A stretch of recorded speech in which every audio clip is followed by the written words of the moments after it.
Hello, this is Quentin Sawyer, and this is my video presentation for the Qualitative Research project for the quarter for me. I want to go ahead and get right into the project because I'm pretty excited about it, and hopefully it's entertaining for you guys, but also educational, as I learned a tremendous amount throughout the process of this project. So, as you can see, the title of my presentation is It's Gotta Be the Shoes. And my qualitative research project for the quarter was looking at factors that influence athletic shoe buying. So this is a project that's very personal to me. I am a avid shoe lover. The majority of the shoes that I love to wear and that I have are as a result of my childhood. I grew up with an enormous family, and most often the shoes that I wanted to buy and wanted to wear as a kid, my parents had better use of their financial resources than to spend that money on shoes for me, so I went without them. As an adult, I've gone through the process of getting a job and handle my financial responsibilities to the point where I can splurge every now and again, and in doing so I like to splurge on sneakers, and it's something that is a hobby of mine and something that I really enjoy being a part of. So a bunch of friends and I were discussing sneakers, and specifically up and rising athletic stars and how they are on shoe endorsement deals with companies that are not the largest and most popular shoe companies. So that kind of led me to this project and some of the questions that I had during the course of this project. Believe it or not, athletic shoe consumerism is an enormous business in America and abroad. With as many as 92, almost 93 million consumers identifying that they purchased athletic shoes in a 12-month span during this poll that was taken in 2015. The athletic shoe market is an estimated 45% of the entire U.S. shoe market. So as you can see, it's a tremendous business and a huge money maker for those companies that are invested in the distribution and profits of athletic shoe sales. So my specific research question dealt with what is it that influences people to buy shoes. During the conversations, like I said, that I've had with friends, we talked about how if a new star became popular and relevant in a specific sport that was not on the major shoe brand, would that cause an increase in the shoe sales for that brand? So that kind of led me to the broader purpose of this study, which was just to explore the different factors that influence consumers to purchase shoes. And my research question was, what are the key factors that influence a consumer to purchase a particular brand of shoe? So I think I'm probably a little off the beaten path based on the conversations that we've had with classmates on discussion boards, in that I decided to use the autoethnographic research tradition. This was fitting for me because, as I've stated before, I am somewhat of an avid shoe collector. As a matter of fact, every pair of shoes that is presented visually in this presentation are a pair of shoes that I own, and some of my favorites. So as a member of the quote-unquote sneakerhead culture and population, I thought that my own personal insight on this matter would be absolutely essential in attempting to dissect this data. So rather than try to remain an objective researcher in this situation, I thought it fitting and appropriate to try to include not only my personal background and stories on the subject, but my own cultural interpretation of the culture of a sneakerhead. So based on those factors, I thought the autoethnographic research tradition to be the most appropriate for me in this in this study. Also, I'm using this, or I use the snowball sampling method in my sample collection or identification. So I thought it most appropriate to first start off with people who I know personally, who are in the sneaker culture just like I am, and then use that sampling method to help those people, or to let those people help me identify additional subjects. So ideally, if this study were to be taken on a large scale, then we would, as is appropriate in this snowball sampling method, begin with several different data points to cover a range of population, or a range of sample, including different age, different education level, consumers, and sneakerheads.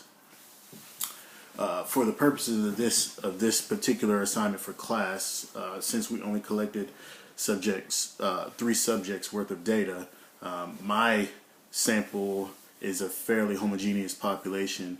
But if this were going to be a large-scale project, and I would ensure that it was a more diverse population. So in my data collection, I interviewed one person who was a sneakerhead, and that person helped me identify others that they were close to that fit the criteria as well. The criteria for sneakerhead is a fairly loose one. For the purposes of this study, it's self-identification, people who identify themselves as sneakerheads, people who identify themselves as sneaker enthusiasts, with a passion for nice kicks. My interview consisted of 5 guided questions and additional program questions as needed, and it was conducted in a one-on-one fashion. For my field observation, I actually went to a local athletic shoe store and just observed the store and its customers for a 15 to 20 minute time period during a normal Saturday. No holiday, no special events going on. Also ended up running into and getting permission from the store manager, but ended up having a great conversation with the store manager while I was there as well, concerning his thoughts on the observation that I was conducting, and some of his thoughts as a salesman of athletic shoes. And then I observed the store, observed the setup, and kind of the different habits of customers as they browse and shopped. So as a result of those 2 forms of data collection, I was able to form a couple of themes. The major factors that influence shoe consumerism based on the data that I was able to break down into basically 3 categories. Personal connections. So all of these subjects that I interviewed mentioned some sort of personal connection to shoes, whether it be my dad, my mom, or some sort of figure, which again goes to my own experiences, that there is some sort of historical personal connection to shoes. And even in the observation, the majority of people who came to the store didn't come in alone. They came in with someone, whether it was a little kid with parents or whether it was an adult with the friend or confidant or whomever, somebody that they trust their opinion. Another thing that was a reoccurring theme was celebrity success. NBA players were mentioned as the biggest influence in our interviews, and also in the store, images of NBA players were throughout the store. And the third factor that kind of jumped out would be popularity and fashion trends. So everyone wants the latest and greatest and what's hot in the streets, and those things that are popular, that influenced consumerism. So in terms of trustworthiness of this study, obviously dependability is an enormous part of that, and we want to look at those different themes that come out in the data across subjects and across observation. credibility, to ensure that the data that we're collecting is addressing the research questions that were stated. And I do think that was the case in this particular situation. Data source triangulation. We want to ensure that we're getting data from a number of different sources, and I think that if this study were to be done large scale, that would be done by not only identifying consumers but also identifying salespersons, and I think they would have valuable insight as to consumers' habits, and including observation and then even focus groups. Get a handful of sneakerheads in a room together and have this conversation with them and see what things come up. Multiple analyst triangulation to ensure the validity of the themes that we come up with. Have another researcher review the data, see if they agree, and then participant checks. Have those sneakerheads that we've interviewed review the findings to ensure that the things that they think are true are coming through in the data.